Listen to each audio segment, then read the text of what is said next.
Hello and welcome back to Boxing Social in association with Betfred. My name is Ayman Khan. We're here in Glasgow Fight Week, Undisputed Fight Week. Josh Taylor, Jack Catterall. With me is the one and only Jamie Moore, who's training his charge to upset the odds on Saturday night. First of all, Jamie, how's life treating you?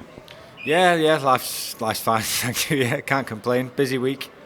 Busy week indeed. Doesn't get much bigger than this, I suppose. Jamie, let's rewind slightly. I remember coming up to the gym, speaking to Jack before. I mean, the first time round it was arranged and it got postponed. How was it in those moments to kind of keep Jack on track for what is now Saturday night coming up now? Well, you can imagine the amount of times he sort of looked like Jack was fighting for a world title before the Josh Taylor sort of scenario unfolded, and should have been Hooker, then Hooker unification with Ramirez, so that got kiboshed. Then he should have been fighting the winner. Then there was talk about Taylor fighting him and him sort of getting pushed to one side, and tried to push his sort of case forward and say, he's been waiting for a long time, and obviously in between all that COVID and there was big delays and stuff. So you can imagine that when the scenario was put to him, if you give these guys the opportunity to fight for the Undisputed, you'll get the opportunity to fight for all the belts rather than two. Then even though he had to wait a little bit longer, the sort of goal at the end of the tunnel was a bigger pot. So even though it was a bit of a gamble, because it was only on their word. They said, as long as you allow this, we'll honour and make the first defence against you. You just never know how people are going to respond to that. But to be fair, Josh Taylor stuck to his word, and we're here on Fight Week. So the delay was, as you can imagine, he's had those setbacks along the way. It just seemed like this was never destined to happen, and he was like, "You're joking." Gets put back again. But once we got sorted towards the end of January, you sort of thought, right, this is definitely going to happen now, and can't see anything else, any more hiccups and stuff like that. And like I say, we're here Fight Week now, and the delay's probably got him in a better position or better shape in terms of physically and mentally, tactically. Give us that little bit of extra time, and Jack's always in the gym, so he's never out. He's never out of shape. So it just meant that he could just tread water a little bit over Christmas and New Year. He's got a young baby who's just turned one, so it gave him an opportunity to spend a bit of time with the family over Christmas, and then he just hit the ground running in December. Pressure is a big word that's used in boxing, and there's always pressure coming into a world title fight, but for Jack, this is his first title shot, but it's also the first title shot at everything. And then for you as well, an undisputed title shot. I mean, talk to me about kind of how you kind of feel coming into this yourself as a trainer, and how Jack kind of feels coming into this one as well. Do you feel that pressure coming into it? Well, no, not to be honest. I think as a fighter, I was used to fighting under pressure. Certainly in at home and in arenas like the MEN Arena when there's thousands of people there for you. So you become accustomed to it, you become used to it. It doesn't really affect you. Like, you can see the buzz around this Fight Week, but I'm not buzzing. I can just feel it from other people. I'll get excited on the day of the fight. When you wake up in the morning, you sort of go, "Oh, it's fight day now. This is what I've been working towards." But I think Jack Catterall is the type of fighter where pressure doesn't really affect him in that way. He's that laid back, he's horizontal. He doesn't really let anything sort of upset him in that sense.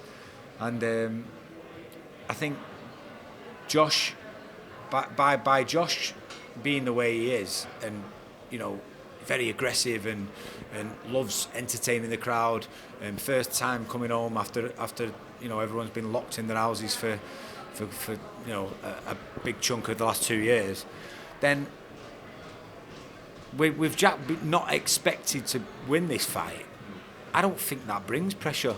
I think it's the opposite. I think you can sort of relax and go, do you know what? This is great. No one's expecting me to win. I know how good I am. I know how fit I am. I know the shape I'm in. I know we've nailed down the tactics to our best of our ability. And I can just go in there and perform. Now, I don't need to feed off the crowd because they're all against me anyway. it doesn't matter. It makes no sense to get yourself worked up. He can just go and relax and just give the absolute best of his abilities and walk out of that arena with all the belts. And if he doesn't, with no regrets. So where's the pressure in that?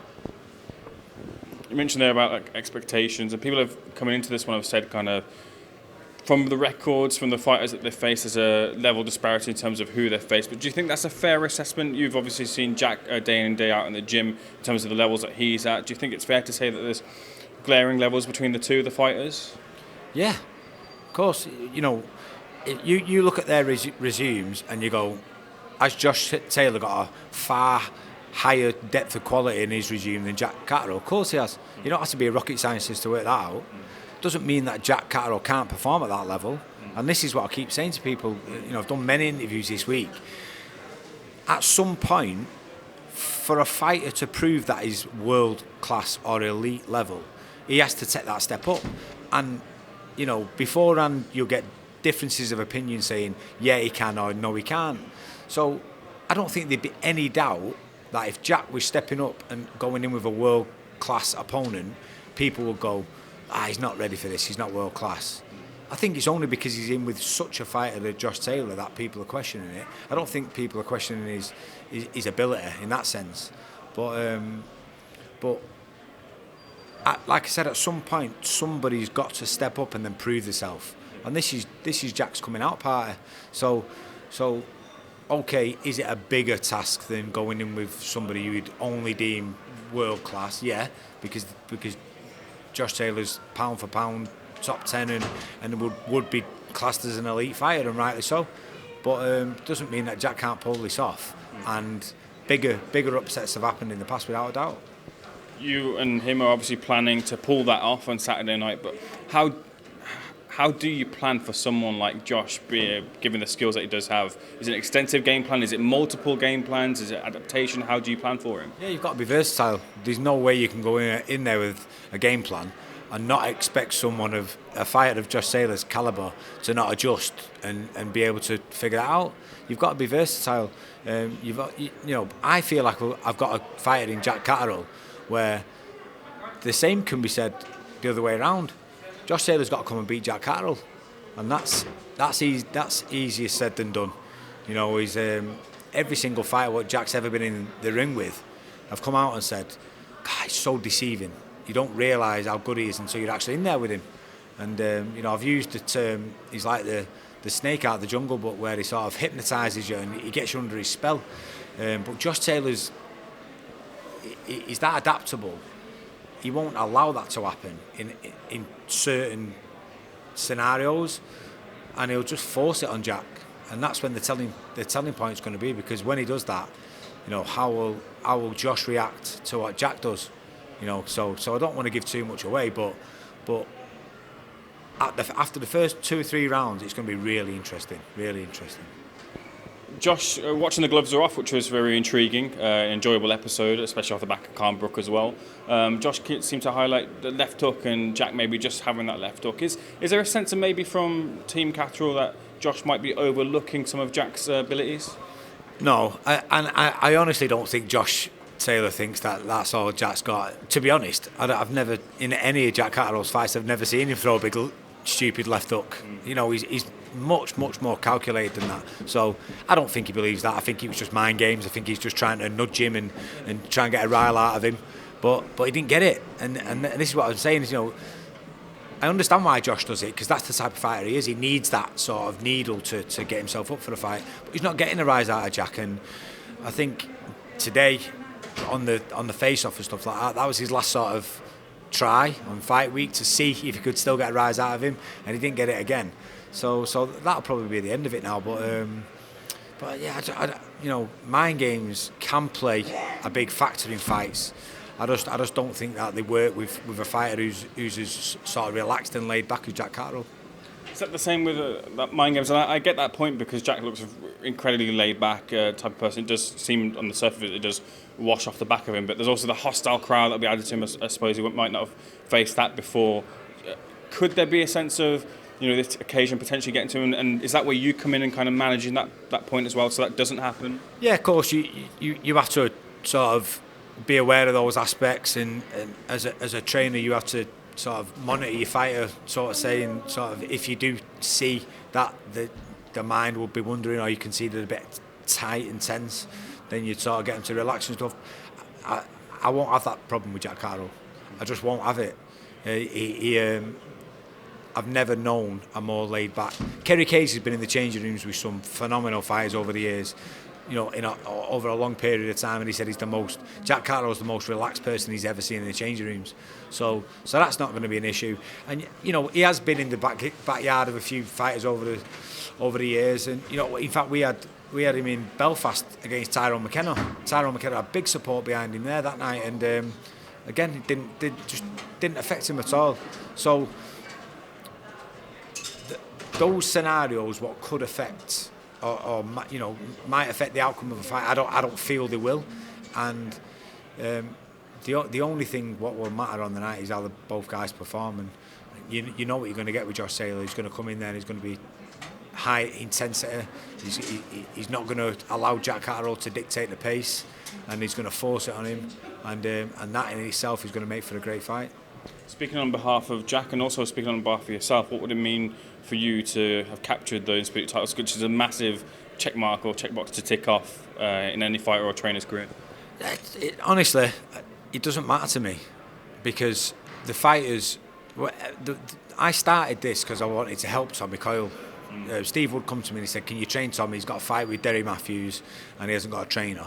And I wanted to help him out, because I know how difficult it is to be a fighter. I know the path you've got to tread, and it's long and it's painstaking sometimes.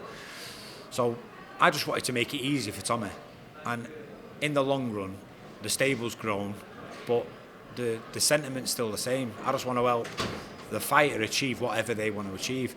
It's not an achievement to me if Jack Catterall wins the undisputed title. It's an achievement for Jack Catterall. It's a lifetime achievement for him. I'll be absolutely over the moon for Jack Catterall that I've been able to help him achieve his dream. So because that's what I'm saying to you, I didn't get into training to go, I want to train someone to be a world champion. I didn't do that. I did it to help the fighter achieve whatever they want to achieve, and that's a different sort of sentiment. That you're in the opposing corner of a trainer as well, and former Ben Davison, who has had some remarks in regards to other trainers in terms of their aptitude, or at least how much they put into their fighters. Can you make comments about what Ben has said in the past about trainers? Well, I've commented on this as well over the last couple of weeks. What Ben's opinion is on other trainers literally has no bearing on me or my life at all. And I actually think that he probably didn't mean it in the way it got interpreted, or in that type of context. I don't know. I'm guessing. I've not seen the interview. But if Ben Davison's opinion is that British trainers are lazy, you can't blanket statement that. In any walk of life, you can't say, we're in the Crown Plaza Hotel, and you eat a meal here and it's crap, and you go, every chef in the Crown Plaza Hotels are crap because I had a bad meal in that one. You can't say that, so you can't blanket statement stuff. And listen, Ben's a young guy in this sport. He's pretty much brand new into it, and he's new it from a media point of view. As time goes on, you sort of learn that when you make a statement, it's out there and you can't grab it. And maybe he's wanted to grab that one and shove it back in, and it never emerges again. But you can't do that. And in time, maybe he'll sort of rectify that, or he might do an interview with yourself and correct it himself. But what Ben says, or any other trainer in the country says about boxing, doesn't affect me at all. All I'm concerned about is my own stable. Speaking of your own stable, let's just quickly touch upon that. Chantal Cameron not getting that the road to undisputed fight next, but she will do hopefully in Akib Fiaz. Looks like he's returning back to training too. Just a word on those two. Yeah, so Chantal, we're just waiting on news on Callie Reese now, on whether she'll take an interim fight in between or whether it'll go straight into that fight. So we're just waiting on that. Should maybe within the next week or so we should have something a bit more concrete. And Akib Fiaz has had surgery on his hand, so I don't know, as people may or may not know, he lost his mum in the summer heartbreakingly to COVID. So after that, he's had surgery on his hand. He's back punching now, but he's just having a few little niggles with it, so he's just had to ease off a little bit. But I'd say it's Ramadan in April, so I'd say that in May he'd probably be back in the ring. If I was going to guess, I'd say mid-May be back in the ring. Good knowledge of Ramadan dates there, Jamie. Fair play to you. Well, the thing I need to quickly get your opinion on is Fury White signed sealed, going to be delivered April 23rd. Just your reaction? Yeah, I'm surprised because I thought with the delay and stuff like that, they was going to maybe revert back to the other plan, which was Fury and Usyk and maybe Joshua and Dylan White. But no, they've gone through with it, and yeah, it's a good fight. I think, as we all know in boxing, styles make fights, and I think Dylan White's got that type of style where he could give Fury a few problems. I don't think he'll beat Tyson Fury. Not that I don't think Dylan White's a fantastic fighter, because I do. I just think that Tyson Fury's head and shoulders above everybody else at the moment. But yeah, it's a great fight for the heavyweight division. If I would have rather have seen the other scenario, because I'd love to see Anthony Joshua, Dylan White too. I think it's a fantastic fight, and I think style-wise it blends. Experience-wise, they've got so much more experience than the first fight, and I think it'd be as good, if not better, than the first fight. But beggars can't be choosers, can they? Final two questions, Jamie, and I'll let you go, bringing it back to the fight. Jack's, a lot has been said about Josh's future. If he wins, maybe moves up, maybe he stays at the weight, whatever it is. But Jack's future after this fight, win or lose, does he stay at the weight? What's the plans there? Yeah, he's made the weight by far the best he's ever made it, and rightly so, because he had to. Because you can't go into a fight like this, knowing the tempo it's going to be fought at with weight issues. You can't do it. Especially going into the last third of a fight, that's when it would really affect him. So he's basically could have made the weight today, and he's 2 days out from the weigh-in. So he's perfectly done it in that sense. Do I think he could compete at welterweight and perform at world level? Absolutely. He's a big, strong guy, and the only reason he's made the weight so well is because he's so disciplined. So if he wins this fight, he'll definitely stay at 140. I'm not thinking if he loses or not. So depending on, even if he wins, actually, if Terence Crawford's there, I'm pretty certain he'd move up for that fight without a doubt. So let's see what happens. But it's from what I've seen in Jack Catterall in the gym going into this fight, I'm so confident, honestly, and that's knowing how good Josh Taylor is. My final question is: you're so confident. Tell me what happens at the weekend. What do we see?